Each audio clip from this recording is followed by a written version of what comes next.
I think it was really easy as recently as a decade ago for people to see you had to have a doom and gloom sort of cry before you had a message about something environmental. And it was a us against them, the green hats versus the black hats kind of dichotomy. And now, more and more, all of these issues both pose challenges that anybody who doesn't grasp them, including risk to communities, risk to ecosystems, risk to companies, risks to governments, and to families,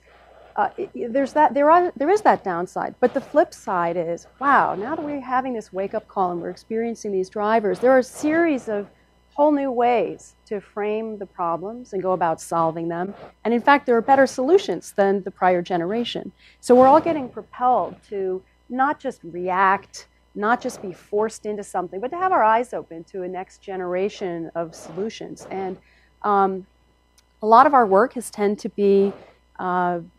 driven by some disaster, some impact, and some need to come up with a solution, especially related to storm damage, floods and river erosion, coastal storm surges. Our biggest activity, which is really just in the very winding down phase right now,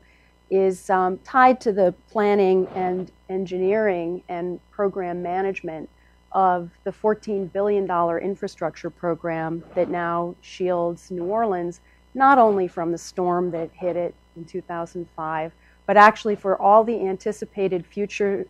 types of storms and land subsidence and sea level rise impacts that the best international team of scientists and engineers could foresee.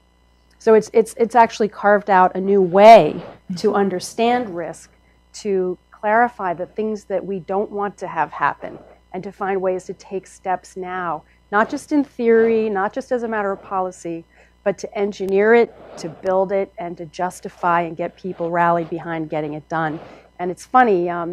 one of the military officers that was in a responsible role at the kind of initiation of all that, he gave me a call this week, and he was sort of reminiscing about how great all that was. And I said, well, you do know that the vast majority of the world actually still doesn't even know that any of this happened, partly because everyone working, it all happened so fast and with so few